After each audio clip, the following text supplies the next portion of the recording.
Icegera ca kabiri c'umukuru w'inama nkenguzamateka nyakubahwa Siriaque Nshimirimana yaronkeje ingabire y'imatera 30 seminari ntoyo yo mu Dutwe muri komine n'intara y'Urigi kwigenekezo rya 20 rusamu no mwaka.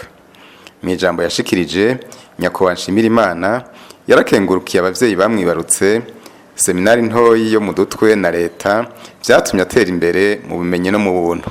Yahamagariye abanyeshure kwigana umwete kugira ngo batere imbere mu bumenyi bongere batere iteka imiryango yabo n'igihugu. Icegera ca kabiri c'umukuru w'inama nkenguzamateka yarakengurukiye abarezi bo kuri iryo shure kugene bitanga bikabonekera ku manota meza abanyeshuri baronka mu bibazo vya leta.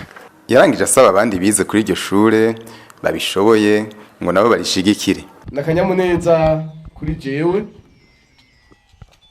kubona uyu munsi ndi ngahanye muri ishure ry'iseminari ya Dutwe, ishure ridasanzwe mu buzima bw'iwanje kandi ishure ridasanzwe mu buzima n'ubw'igihugu. Ndaje rero umuntu mbere gukenguruka y'ukwerekana nubwo haciye imyaka myinshi narahavuye yuko gushika uno munsi nkenguruka ubumenyi n'ubuntu naronkeye kuri rino shure.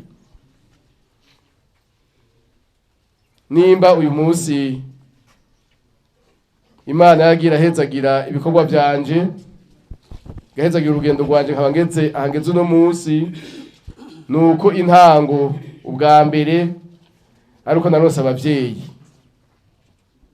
abavyeyi baramvyara baranshira kuri ino si barandera,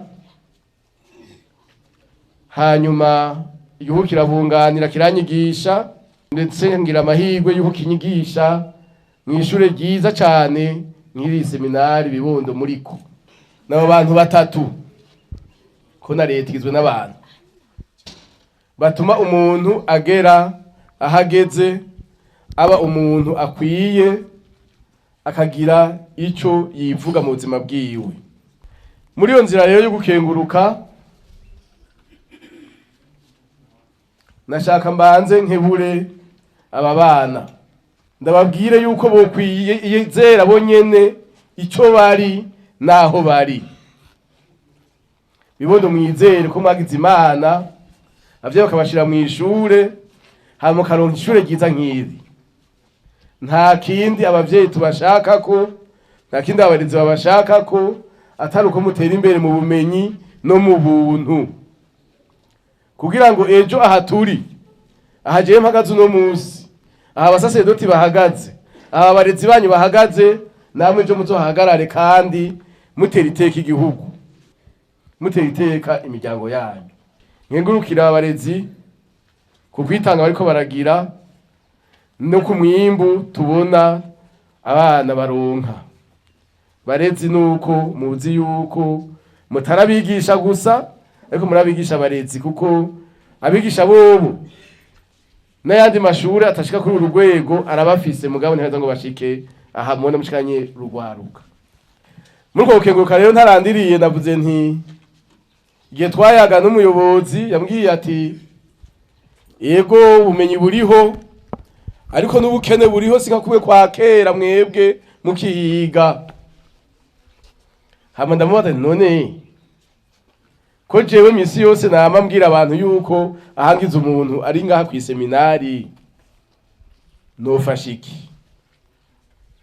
Umuyobozi arambwira ati burya dukenye vyinshi, turakeneye kwagura ibiro, ati n'abanyeshure aho barara bamwe bafise imatera nziza nivyo atako nawe agifise za zindi mwaryamako mu 89. Ndabaze zimwe twaryamako 89 baracaziryamako atego ni pati jewe byo ko ndiyumvira byose ndabihagaritse nireka ndabe basi akadotwara kamwe ndagashe mutumatera dushasha ni kandi bikunze unshire muri kibwa yadotwara ndatanguriramwo kuryamamwo ngaha.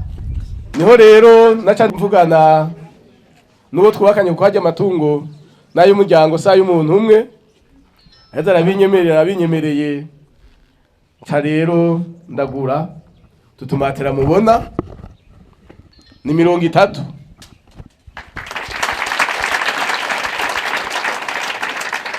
Dorutware imwe muzo twaryamamwo ibitanda biri birashobora gukwigwa. Hanyuma n'abandi baciye ngaha babishoboye, umwe wese akore icyo ashoboye kugira ngo twibuke umuvyeyi yatureze akatugira umuntu.